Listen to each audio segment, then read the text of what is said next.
আসসালামু আলাইকুম। আপনারা সবাই কেমন আছেন? আশা করি ভালো আছেন। আমি পাঠ করছি ভায়োলেন্ট লাভ। লেখনীতে মরিয়ম আক্তার জুথি। পর্ব সংখ্যা 4। শহরের অতি তীব্র জঞ্জাট ও ধুলো ওরা পরিবেশকে মোকাবেলা করে ক্লান্ত শরীর নিয়ে বাড়ি ফিরল বাড়ির দুই বড় কর্তা, সাফওয়ান খান, মাহমুদ খান।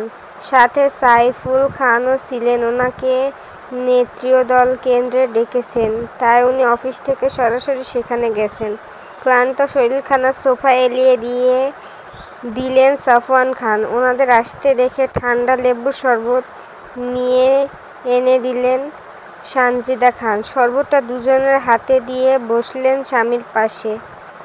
সাফওয়ান খান তৃপ্তি সহকারে স্ত্রীর দেয়া শরবতটা খেলেন। অতঃপর কিছু একটা ভেবে দীর্ঘ নিঃশ্বাস ফেলে স্ত্রীকে জিজ্ঞেস করলেন, ছেলেটা সেই দুদিন আগে বাড়ি ফিরল, আর ওই একটু দেখার পর আর তাকে দেখলামই না। এখন পর্যন্ত একটা কথাও আমার সাথে বলেনি। কই সে? সানজিদা খান স্বামীর প্রশ্নে একই রকম নিঃশ্বাস ফেলে বলে, মাত্র দেখলাম। কোথা থেকে রেগে মেগে আগুন হয়ে এসে সোজা রুমের দিকে গেছে। পিছু ডাকলাম, শুনল না। আপনার ছেলের সেই ছোটবেলার আড়ি এখনো একটুও কমেনি। ওর কথা নড়চড় হলো। ওনার বাকি কথা শেষ হওয়ার আগেই ওপরের দোতলা ঘর থেকে ভেসে আসে ভাঙচুরের শব্দ। বুঝতে বাকি থাকে না এসব ভাঙচুর ওনার ছেলে আরিশ করছে। আবার জিনিসপত্র ভাঙার শব্দ পেয়ে ছুটে যায় আরিশের রুমের দিকে। গিয়ে দেখে রুমের অবস্থা ছন্ন বিচ্ছিন্ন। ছেলের হাত কেটে ফ্লোরে রক্ত ঝরছে। টাইস করা ফ্লোরের রক্তটা যেন বেশি গড়ানো মনে হচ্ছে। সানজিদা খানের বুক ধক করে ওঠে। দৌড়ে ছেলেকে শান্ত করার জন্য আহাজারি কান্না জড়িত কণ্ঠে বলল, আমার সোনা, কি হয়েছে বাবা বল, এমন করছিস কেন? হাতটা কেটে কি হয়েছে দেখছিস? শান্ত হও বাবা, কি হয়েছে মাকে বলো। আমার তোমাদের কাউকে বলার প্রয়োজন নেই আম্মু। তোমাদের সবাইকে আমার চেনা জানাশোনা আছে।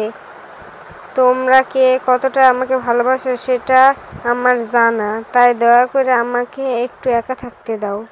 ছেলের আবারও আগের মতো পাগলামি দেখে সাফওয়ান খান কাছে যেতে যেতে বললেন, বাবা আমার কি হয়েছে আমাদের বলো, আমরা সব ঠিক করে দেব। সাফওয়ান খানকে ওর দিকে এগোতে দেখে চেতে ওঠা রাগটা যেন আরও চেতে উঠেছে।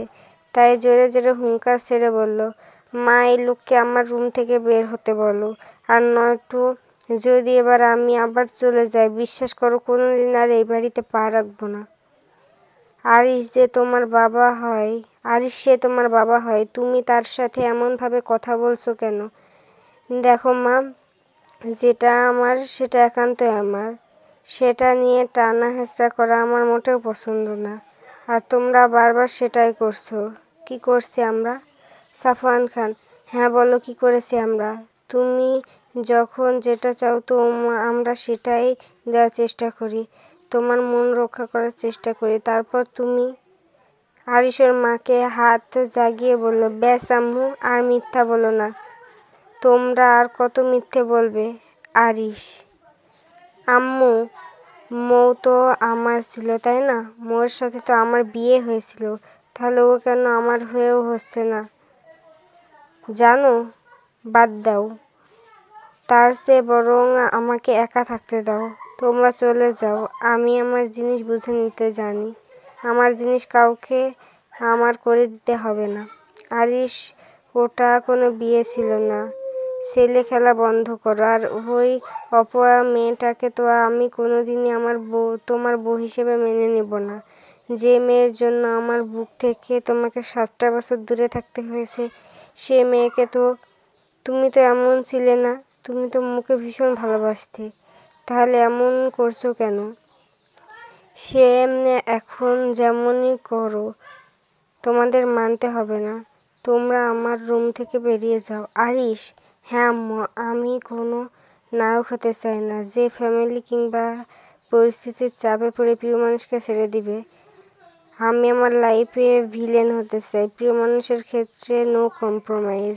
আমি সমাজ পরিবার মানুষকে বুঝি না, আমি আমার প্রিয় মানুষকে ছিনিয়ে নিতে বুঝি। জানো তো আম্মু, লাইফে নায়ক না ভিলেনের প্রয়োজন, তাহলে জীবনটা সুখের হবে। সাফওয়ান খান এতক্ষণে মা ছেলের কথা চুপচাপ দাঁড়িয়ে শুনছিলেন। ছেলে আর তার সেই ছোট ছেলে নেই, তার সব কিছু চেঞ্জ হয়ে গেছে। শুধু চেঞ্জ হয়নি রাগ, ইগো, ক্ষোভ, জেদ। আর সেখান থেকেই সে 7 বছর হয়ে গেল ছেলে তার সাথে কথা বলে না। শত চেষ্টা করেও এই 7 বছরে আর তার সাথে কথা বলাতে পারেনি। ভুলটা তারই ছিল। সেদিন ছেলেকে এমন শাস্তি না দিলেই পারত, কিন্তু কি করার ছিল, তখন জুথি খুব ছোট ছিল। আরিশ অতিরিক্ত টর্চার ছোট মেয়েটার ওপর প্রতিনিয়ত তার চোখে পড়ত। সে ভেবেছিল সেদিন সেই সিদ্ধান্তটা নিলে হয়তো তার ছেলেটা ছোট মেয়েটার সাথে এমন করবে না, কিন্তু হলো তা উল্টোটা। বাবা ছেলের সম্পর্ক আজও ছন্নছাড়া। উনি আবার দীর্ঘ নিঃশ্বাস ছাড়লেন। ওনার বেশ জানা আছে, ছেলে যখন বলেছে মৌ তার, দুনিয়া উল্টে গেলেও মৌ তার, সেখানে কারো কিছু বলার সাধ্য নেই। আর সে তার ছেলের ইচ্ছাকে মেনে নেবে।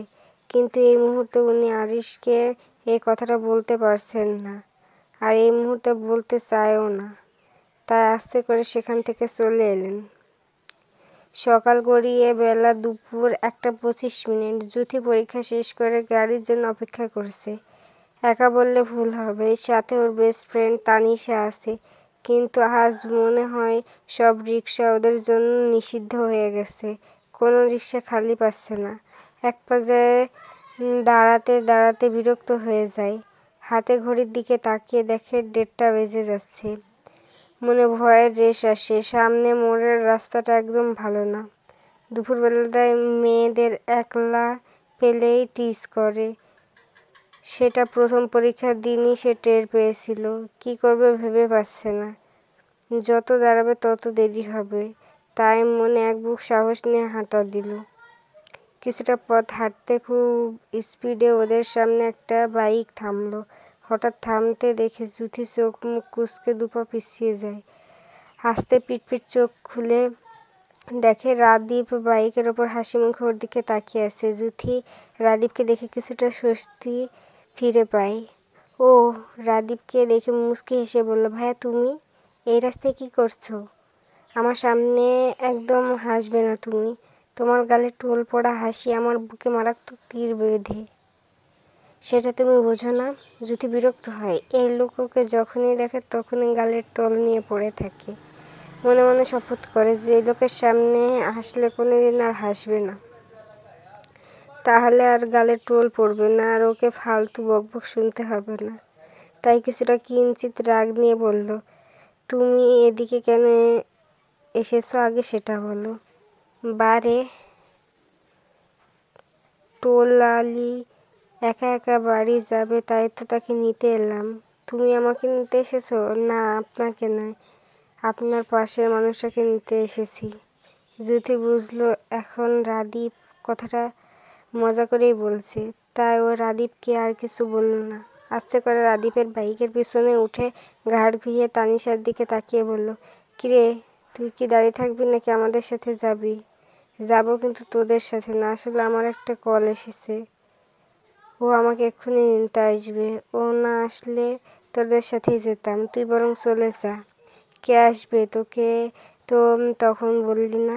বাড়ি গিয়ে ফারির ফোন থেকে কল দিস, তখন বলবো নি। এখন তাড়াতাড়ি যা। রাদীপ এতক্ষণে তানিশার দিকে তাকালো। তাকে কিছুটা অবাক হলো। ভালো করে তাকিয়ে দেখে তানিশা নামের মেয়েটি একদম জুথির কপিক্যাট। ফর্সা চেহারার, চোখ, নাক, ঠোঁট, নিচের তিল, সাথে গালে পড়া টোল, সবকিছু খেয়াল করে রাদীপ অবাক কণ্ঠে বলে,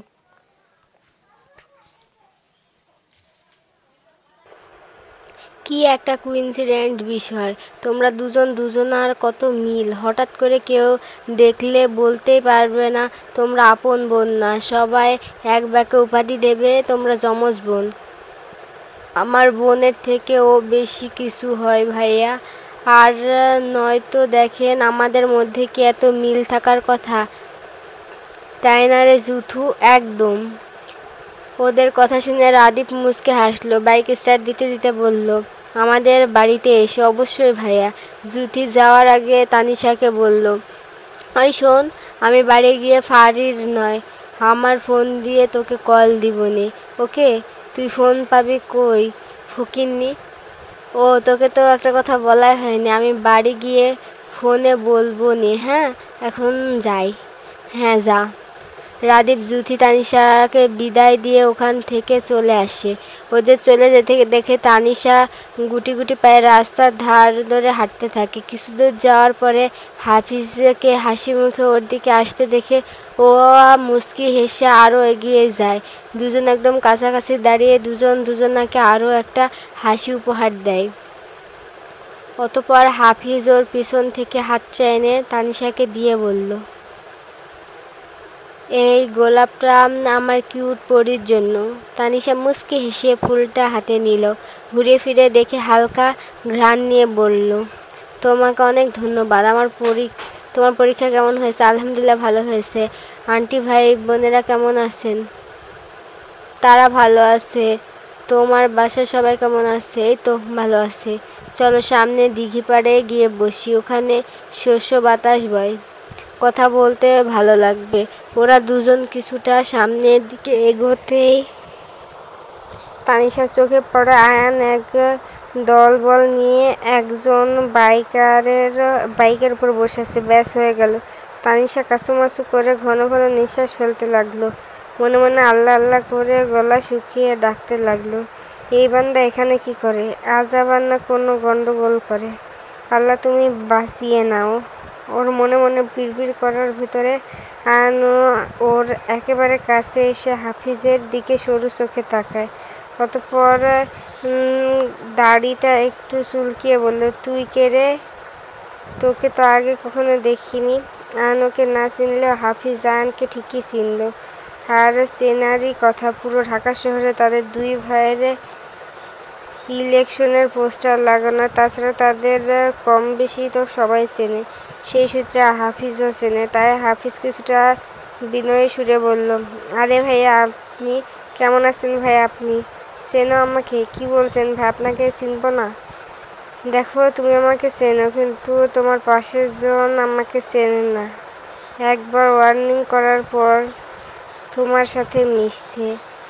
আজ আমার জায়গায় যদি ভাইয়া হতো না, তো এই মেয়ের কি যে হতো আমি বলেই এখন পর্যন্ত সুস্থভাবে দাঁড়িয়ে আছে। ভাই, আপনার কথা বুঝতে পারছি না। তুমি বুঝতে পারছো না? আমি তো বাংলা ভাষায় বলছি। তারপর যদি বুঝতে না পারো তাহলে বুঝিয়ে বলছি। এই যে তোমার পাশে দাঁড়ানো মেয়েটাকে দেখছো না, ওই মেয়েটা আমার।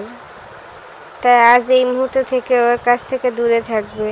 আর নেক্সট টাইম যদি তোমার এই এলাকায় কিংবা ওর আশেপাশে দেখি, তোমাকে দুনিয়া থেকে বিলুপ্ত করতে 1 মিনিটও ভাববো না। এটা আমার না, ভাইয়ের কথা। প্রিয় মানুষের ক্ষেত্রে নো কম্প্রোমাইজ। তাকে ভালো লেগেছে মানে সে সারা জীবনের জন্য আমার। এবার সোজা ভালো ছেলের মতো এখান থেকে কেটে পড়ো। হাফিজ যা বোঝার বুঝে নিল। তাই বড় নেতা মানুষদের সাথে ঝামেলা করতে চায় না বলে চুপচাপ একবার তানিশার দিকে তাকিয়ে ওখান থেকে চলে গেল। হাফিজকে চলে যেতে দেখে আয়ান এবার স্বাভাবিক মানুষ থেকে রাগী মানুষে পরিণত হলো। তানিশা দুবাহু চেপে ধরে ঝাঁকিয়ে বলল, সাহস কি করে হয় আমি ব্যতীত পরপুরুষের সাথে মেশার? চুপ করে থাকবেন, আনসার মি। তানিশা আয়ানের রাগী চেহারা দেখে ভয়ে ভয়ে বলল, আপনি কে হন আমার যে আপনার কথা শুনতে হবে? ভবিষ্যতের জামাই। আমি রাজি হলে না ভবিষ্যৎ? তুমি রাজি হলে হবে, না হলেও হবে। তোমাকে আমি ছাড়ছি না মেয়ে। দেখুন ভালো হচ্ছে নাকি। বাইকে ওঠো, বাড়ি পৌঁছে দিচ্ছি। না, আমি আপনার সাথে যাব না। দেখো, বাড়াবাড়ি করো না। ভালোবাসি তোমায়, জোর করছি না। যেদিন ভালোবাসতে পারবে সেদিন ভবিষ্যৎ হবে। তার আগে আমি তোমাকে ফোর্স করব না। তবে যে ছাড় দেব সেটাও না যে তুমি অন্য ছেলের সাথে মিশবে।